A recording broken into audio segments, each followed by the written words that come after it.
Madam बधाई, बहुत ज़बरदस्त। अध्यक्ष महोदय, मैं आपका धन्यवाद देना चाहता हूं।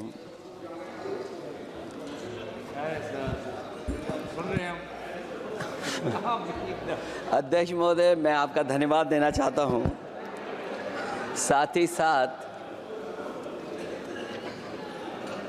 इस सदन में जो 75वें वर्ष पर संविधान की बहस शुरू हुई है, जहां सत्ता पक्ष से माननीय रक्षा मंत्री जी उन्होंने अपनी बात रखी। अभी कांग्रेस पार्टी की नवनिर्वाचित सांसद उन्होंने अपनी बात रखी। उसके बाद अध्यक्ष महोदय मुझे बोलने का मौका मिल रहा है। मैं सबसे पहले लाखों लाख लोग जो भारत देश की आज़ादी में जिन्होंने अपनी जान न्यौछावर कर दी, देश आज़ाद हुआ। आज़ादी के बाद बाबा साहब भीमराव अंबेडकर जी और तमाम हमारे वरिष्ठ लोगों ने इस संविधान को देने का काम किया। मैं उनको याद करने के साथ साथ जो आज 13 तारीख जिस दिन हम आप सदन में बैठे हैं, एक ऐसी घटना घटी थी, अगर उस समय सुरक्षा कर्मियों ने अपनी सूझबूझ के साथ, बहादुरी और साहस के साथ अगर उन आतंकवादियों को मुकाबला न किया होता तो हमारे देश के बहुत सारे महत्वपूर्ण नेता जो उस समय सदन में थे, न जाने क्या परिस्थिति बनती। मैं उन बहादुर जिनकी जान गई उनका याद करता हूं, वहीं श्रद्धांजलि भी देता हूं। मैं इस संविधान की चर्चा पे जहां खड़ा हुआ हूं, मैं बाबा भीमराव अंबेडकर जी उनको श्रद्धांजलि अर्पित करते हुए जिन्होंने संविधान को देने का काम किया। हमारा संविधान जो तैयार हुआ है, उनकी प्रबुद्ध दृष्टि का परिणाम है कि हमारे पास न्याय, स्वतंत्रता, समानता और बंधुत्व के सिद्धांतों पर आधारित एक महान संविधान हमें मिला है। भारत राज्यों का एक संघ है और हमें विविधता में एकता पर गर्व है। ये हमारा संविधान ही है जिसने भाषाई, क्षेत्रीय, धार्मिक और जातीय विविधता वाले हमारे देश को एक साथ रखा है। ये संविधान डॉक्टर अंबेडकर जी ने कहा था कि संविधान की सफलता इस पर निर्भर करेगी कि हम उसके अनुसार कैसे काम करते हैं। ये देखना है, विधायिका, कार्यपालिका और न्यायपालिका की जिम्मेदारी है कि इस महान देश का शासन हमारे संविधान में निहित उच्च सिद्धांतों के अनुसार चलाया जाए। डॉक्टर अंबेडकर ने कहा था, मैंने तो संविधान निर्माण का दायित्व बहिष्कृत वंचित वर्गों को अधिकार दिलाने के लिया है। ये वही संविधान है जो समय समय पर हमारा रक्षा कवच बनता है। अध्यक्ष महोदय, ये संविधान हमारी ढाल है, संविधान हमारी सुरक्षा है, संविधान हमें समय समय पर शक्ति देता है। संविधान ही देश की 90% शोषित, उपेक्षित, पीड़ित, वंचित जनता के अधिकारों का सच्चा संरक्षक है। ये संविधान ही हमारा बड़ा मददगार है। इसलिए ये हमारे जैसे लोग और देश के कमज़ोर लोगों के लिए और खासकर पीढ़ी के लिए संविधान की रक्षा जन्म मरण का विषय है। संविधान ही लोकतंत्र की प्राणवायु है और जहां बाबा साहब भीमराव अंबेडकर जी ने इतना शानदार अच्छा संविधान दिया, वहीं डॉक्टर अम्बेडकर ने स्पष्ट कहा था, जो हमारे माननीय मंत्री जी ने भी सत्ता पक्ष से वो बात रखी और कहा था, संविधान कितना भी अच्छा हो, यदि उसे लागू करने वाले लोग अच्छे नहीं होंगे तो परिणाम अच्छे नहीं निकलेंगे। इसलिए अध्यक्ष महोदय, इस संविधान पर लगभग 75 वर्ष में के बाद भारत की संसद में फिर चर्चा हो रही है। मैं कई महत्वपूर्ण बिंदुओं पर अपनी बात को रखना चाहूँगा। अध्यक्ष महोदय, हमारे संविधान की प्रस्तावना संविधान का निचोड़ है। सरकार के उद्देश्यों और लक्ष्यों को स्पष्ट उल्लेख है प्रस्तावना में। मैं प्रारंभ करता हूं संपूर्ण प्रभुत्व संपन्न समाजवादी धर्मप्रिय लोकतांत्रिक गणराज्य से। आज अध्यक्ष जी, सीमाओं की रक्षा करना संप्रभु का प्रथम कर्तव्य है। और अध्यक्ष महोदय, जिस देश की सीमाओं की सुरक्षा में जहां पर समय समय पर सेंध लगती हो, और हमारे माननीय मंत्री जी बेहतर जानते होंगे कि कई जगह पर हमारी सीमाएं सिकुड़ रही हैं। हमारे संसदीय मंत्री राज्य अरुणाचल प्रदेश में चीन के बिल्कुल बगल में रहते हैं। अध्यक्ष महोदय ये जानते होंगे कि हमारे पड़ोस में कितने गांव बस गए हैं, न जाने कितना वहां पर गांव की तरह घर बसा दिए गए हैं। लद्दाख की तरफ अभी दोनों देशों की सेनाएं पीछे हटी हैं। हम अपनी सीमा में ही पीछे हटे हैं, और चीन जो हमारी सीमा में अंदर आ गई थी, वो हमारी सीमाओं से ही आंशिक रूप से पीछे हटी है।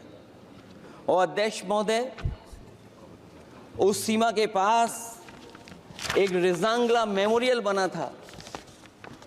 हमारे सरकार के लोग ये जानते होंगे कि जिस समय ये बात उठी लद्दाख को लेकर के, उस रिजांगला के मेमोरियल को तोड़ दिया गया। आज वो रिजांगला मेमोरियल वहां नहीं है।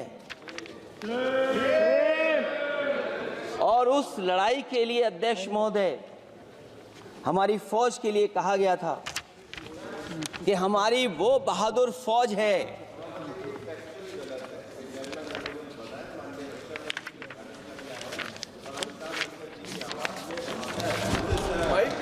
अध्यक्ष महोदय, यही तो फर्क है।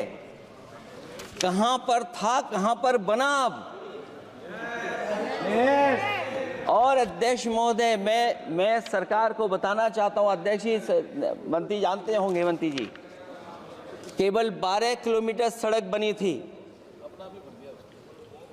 और पड़ोसी देश ने क्या क्या नहीं कहा गया। और वो समय आएगा जब हमें मानसरोवर और कैलाश पर्वत पे जाने के लिए भी वो देश हमें रोकने लगेगा। तो हमारी आज 75 साल बाद सीमाएं कितनी सुरक्षित हैं। क्या लद्दाख की वो फिंगर्स जहां पर हम पहले थे, क्या हमारी फौज वहीं खड़ी है कि नहीं खड़ी है? अगर आप रिजांगला मेमोरियल जानते होंगे, तो लद्दाख की वो सीमाएं जो हमारे देश के अंदर थी, क्या हमारी सीमा वहां तक है कि नहीं है? आज नहीं है। ये देश समाजवादी गणराज्य बने। समाजवाद का सरल शब्दों में अर्थ है कि समता और संपन्नता हो। लेकिन देश में अध्यक्ष महोदय 2014 के बाद विषमता जिस तेजी के साथ बढ़ी है, उसकी कल्पना भी नहीं की जा सकती है। 140 करोड़ में से 82 करोड़ सरकारी अन्न पर जिंदा हैं। अध्यक्ष महोदय, जो देश को ये कहते हो कि हम दुनिया की सबसे तेज रफ्तार पे चलने वाली अर्थव्यवस्था बनने जा रहे हैं। 3 पर पहुंच गए और ऊपर जाएंगे। मैं सरकार से कहना चाहता हूं कि जब 82 करोड़ सरकारी अन्न पर जिंदा हैं और दूसरी तरफ देश की संपूर्ण संपत्ति के 2/3 हिस्से पर कुछ परिवारों का कब्जा है, अगर सरकार में ये बहादुरी और हिम्मत है तो इस 60% गरीबी के रेखा से नीचे रहने वाले लोगों की पर कैपिटा इनकम क्या है? अगर आपकी अर्थव्यवस्था ऊंचाई पर जा रही है तो हमारे जो गरीब लोग हैं, जो 60% गरीब लोग हैं, उनकी पर कैपिटा इनकम क्या है? और जहां समय समय पर सरकार अपने आंकड़े देती है, कम से कम ये आंकड़े भी दे दे कि गरीबी रेखा पर जो नीचे रहने वाले लोग हैं उनकी पर कैपिटा इनकम क्या है। इससे स्पष्ट हो जाएगा कि 5% लोगों की पर कैपिटा इनकम क्या है। हमारा प्रेमबली कहता है कि धर्म निरपेक्ष गणराज्य बने, राज्य की निगाह में सभी धर्म समान हैं। हमारा सेकुलरिज्म हमें रिलीजियस इक्वलिटी का रास्ता दिखाता है। यही ना अर्थ इसका है। क्या इस पर सरकार अमल कर रही है? देश के 20 करोड़ से ज़्यादा अल्पसंख्यकों के, विशेषकर मुसलमानों को दूसरे दर्जे का नागरिक बना देने का प्रयास चल रहा है। उन पर हो रहे अत्याचार प्रतिदिन बढ़ते जा रहे हैं। उनकी संपत्ति को लूटा जा रहा है, हत्याएं की जा रही हैं, घर तोड़े जा रहे हैं, उनके पूजा स्थलों पर कब्जा प्रशासन की मदद से किए जा रहे हैं। अगर ये धर्मनिरपेक्षता, तो धर्म शासित राज्य की क्या परिभाषा है? और हाल ही में हम लोगों ने अध्यक्ष महोदय उदाहरण देखा है कि किस तरीके से उत्तर प्रदेश में कई महत्वपूर्ण जगह पर इस तरह की घटनाएं जानबूझ करके की गई। मुझे याद है उस समय, जिस समय उत्तर प्रदेश का इलेक्शन चल रहा था, बहुत से लोगों को वोट डालने का अधिकार जिनको था, उनको अधिकार से रोका गया और जो लोग वोट डालने जा रहे थे उन्हें डराया धमकाया जा रहा था। ऐसे इंतजाम किए गए थे कि ये वोट डालने के लिए वोट बूथ तक न पहुंच पाए। वो तस्वीरें अध्यक्ष महोदय न केवल हम लोगों ने देखी, बल्कि पूरे देश और दुनिया ने देखी होंगी कि किस तरीके से उत्तर प्रदेश की सरकार के प्रशासन के इशारे पर एक पुलिस के अधिकारी ने महिलाओं को वोट से डालने से रोका और रिवॉल्वर दिखा करके कहा कि वोट डालने नहीं जाओगे। मैं उन बहादुर महिलाओं को बधाई देना चाहता हूं कि उन्होंने परवाह नहीं की और उन्होंने कहा कि इससे कुछ जान जाने वाली नहीं, अगर जान भी जाएगी तो हम वोट डाल करके आएंगे। क्या यही लोकतांत्रिक गणराज्य है? सच्चे लोकतंत्र में जनता संतापूर्वक मतदान के माध्यम से अपनी सरकार चुनती है। क्या हम सही अर्थों में लोकतांत्रिक व्यवस्था में जी रहे हैं, जहां सरकार मशीन और सरकारी मशीनरी के जरिए जहां चाहे अपनी सरकार बना लेती है, जनता के मत का कोई अर्थ नहीं रखे हैं, वह लोकतंत्र नहीं कहा जा सकता है। यह व्यवस्था जब तेजी से लोकतंत्र में तानाशाही की तरफ बढ़ रही है, हिटलर ने भी तो जनता द्वारा चुने जाने के बाद संविधान में संशोधन करके तानाशाही कायम कर दी थी। हमारी सरकार भी उसी के समांतर चलने का प्रयास कर रही है। अध्यक्ष महोदय, प्रस्तावना में अध्यक्ष महोदय सामाजिक, आर्थिक और राजनीतिक न्याय दिलाने की बात है। अध्यक्ष महोदय, मैं जब सरकार की तरफ से माननीय मंत्री जी को सुन रहा था, उन्होंने जाति जनगणना को लेकर के कहा कि जाति जनगणना कराना चाहें तो करा लें। हम लोग तो उस पक्ष के धर लोग हैं, अगर आप करा सकते हैं तो आप कराइए। नहीं अध्यक्ष महोदय, जब कभी भी हम लोगों को मौका मिलेगा तो जाति जनगणना कराने का काम हम लोग करेंगे। सामाजिक न्याय समाज के अनुसूचित जाति, अनुसूचित जनजाति और अन्य पिछड़े वर्गों को न्याय दिलाने का बड़ा अस्त्र आरक्षण था, उसे समाप्त कर दिया गया है।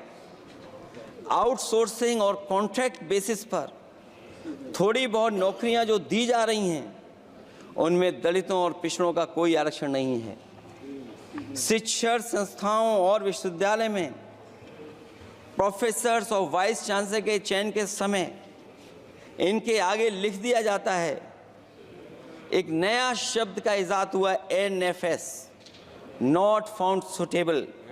सरकारी उपक्रम भेज दिए, प्राइवेट उपक्रमों में कोई आरक्षण नहीं है। अध्यक्ष महोदय, शिक्षा मंत्री जी सूची जारी करें, और अगर ये बात कहीं भी गलत है तो शिक्षा मंत्री जी सूची जारी कर दें।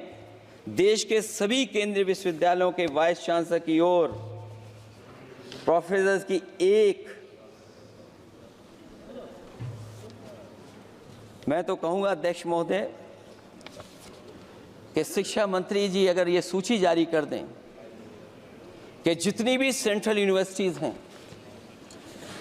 और उनके माध्यम से जितने भी प्रोफेसर्स का अपॉइंटमेंट हुआ है, सब बात साफ हो जाएगी। आप केवल देश के 10% लोगों को ही ख्याल रख रहे हैं, बाकी 90% लोगों का आप ख्याल नहीं रख पा रहे हैं।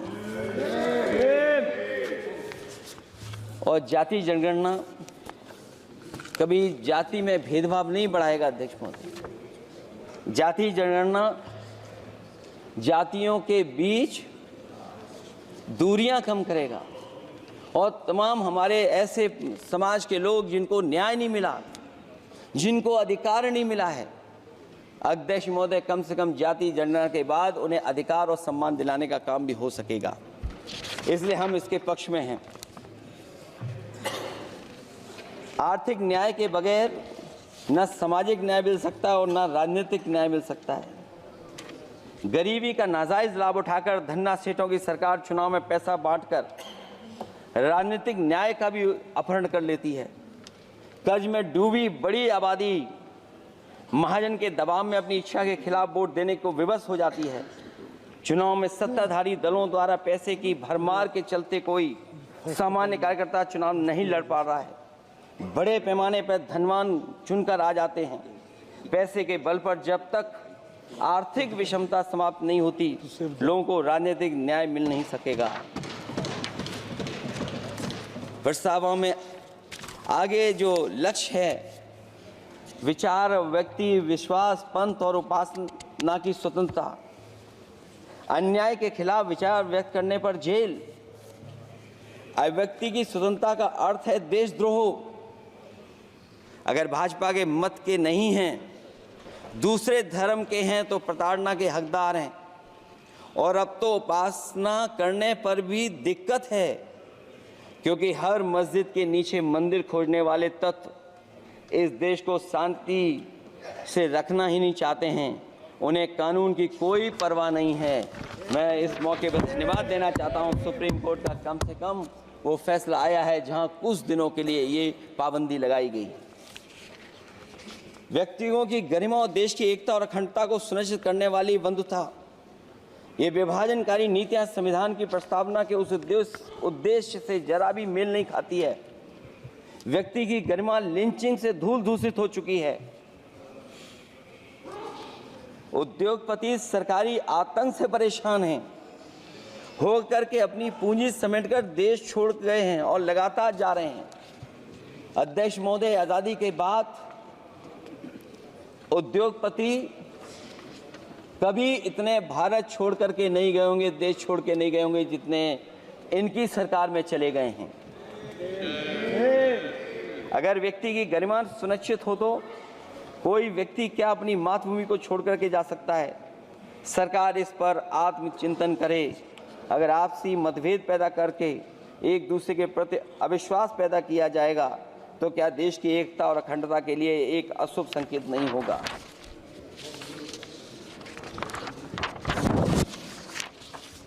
अध्यक्ष महोदय, आर्टिकल 14 कानून के समक्ष समानता। भारत के अंदर किसी भी व्यक्ति को राज्य कानून के समक्ष समानता को डिनाई नहीं कर सकता है। हो क्या रहा है, एक ही कानून कुछ लोगों के लिए अलग है और दूसरों के लिए अलग। अगर सत्ता पक्ष का व्यक्ति गेरुआ गमछा पहनकर अधिकारियों को गाली दे दे तो जी हजूरी और दूसरा न्याय मांगने जाए तो उसे लाठी। क्या ये अनुच्छेद 14 का अनुपालन हो रहा है? अध्यक्ष महोदय, किसी भी व्यक्ति को उसके जीवन और दैहिक स्वतंत्रता से कानून सम्मत प्रक्रिया के बगैर वंचित नहीं किया जा सकता। ये सबसे महत्वपूर्ण मौलिक अधिकार है, लेकिन सबसे ज़्यादा इसी का दुरुपयोग हो रहा है। फर्जी मुठभेड़ में हत्याएं, जेल के अंदर हत्याएं और पुलिस अफरीक्षा में हत्याएं। आदमी कहीं भी सुरक्षित नहीं है। ईडी का तो ऐसा कानून बना दिया गया है कि बिना एफआईआर, बिना नोटिस किसी को भी बंद कर दो। लोकतंत्र फासिज्म में बदल रहा है। और अध्यक्ष महोदय, क्योंकि उत्तर प्रदेश की चर्चा सत्ता पक्ष से भी हुई, जो हालात उत्तर प्रदेश में हैं, ऐसे हालात कभी किसी ने पहले नहीं देखे।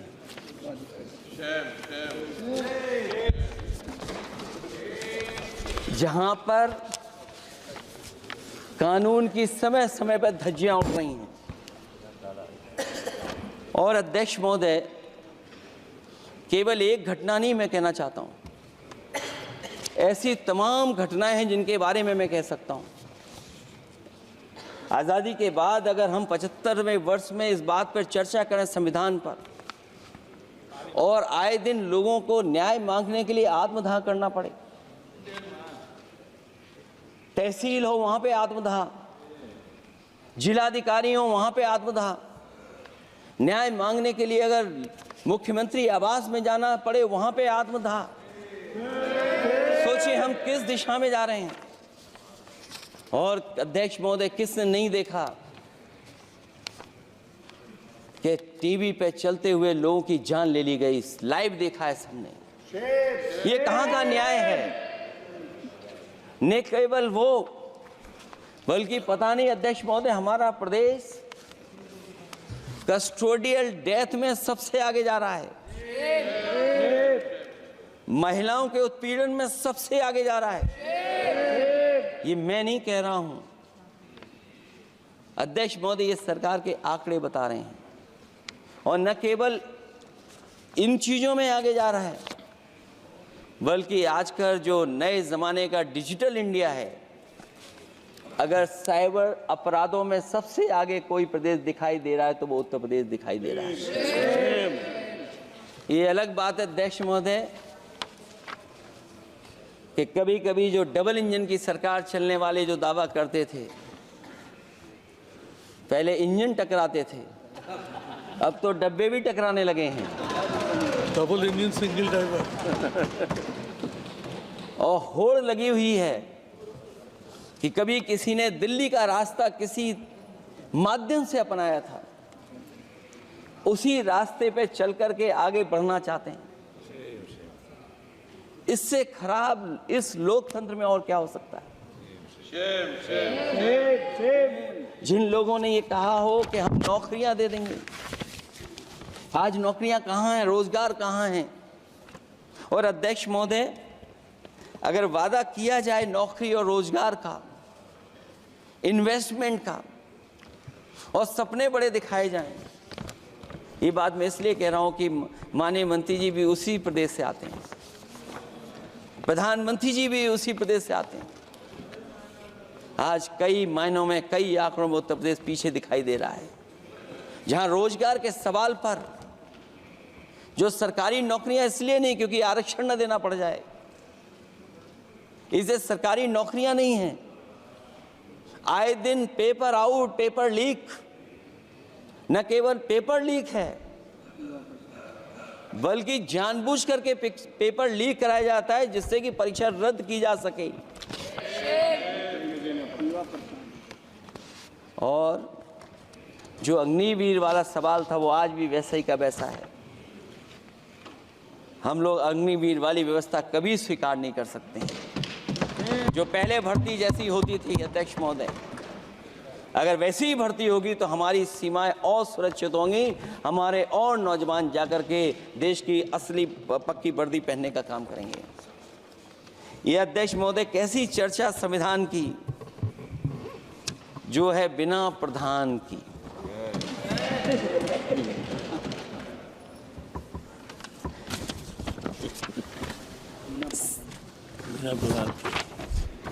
अध्यक्ष महोदय,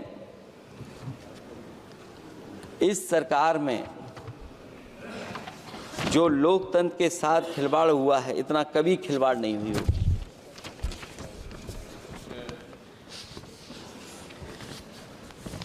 संविधान को परतंत्र बनाकर जो लोग राज करना चाहते हैं, उनके लिए आज़ादी का अमृतकाल सिर्फ एक जुमला है।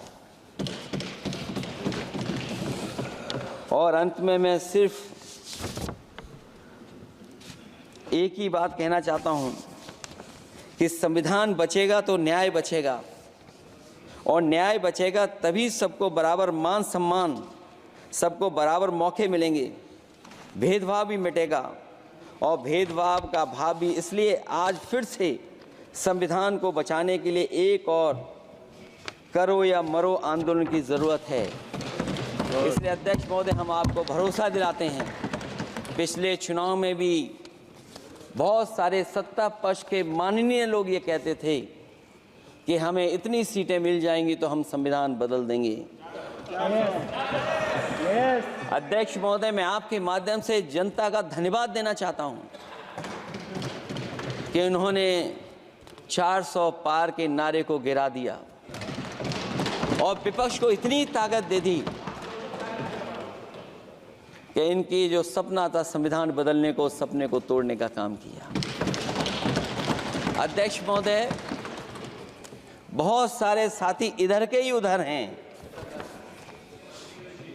अगर उधर वाले इधर आ गए उसी दिन ये सत्ता से बाहर हो जाएंगे।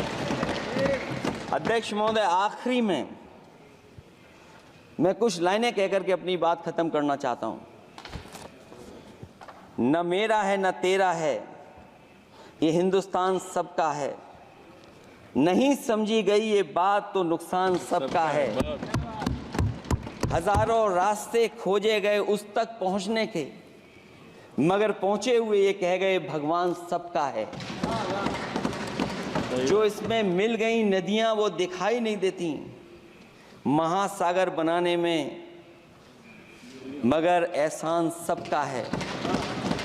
अनेकों रंग खुशबू नस्ल के फल फूल पौधे हैं, मगर उपवन की इज्जत आबरू ईमान सबका है। हमें उम्मीद है कि इस चर्चा के बाद बाबा साहब भीमराव अम्बेडकर जी का दिया हुआ संविधान को बदलने का सपना नहीं देखा जाएगा। साथ ही साथ डॉक्टर राममनोहर लोहिया, जिन्होंने समाजवादी आंदोलन का रास्ता दिखाया, नेताजी ने जो संघर्ष कर करके हम लोगों को उस जगह पहुंचाया, वहीं लोकनायक जयप्रकाश जी ने इस देश को आगे बढ़ाने के लिए समय समय पर संपूर्ण क्रांति का आह्वान देकर के जागरूक किया। मैं उन सबको याद करते हुए एक बार फिर अध्यक्ष जी आपका बहुत बहुत धन्यवाद देता हूँ। श्री कल्याण बनर्जी।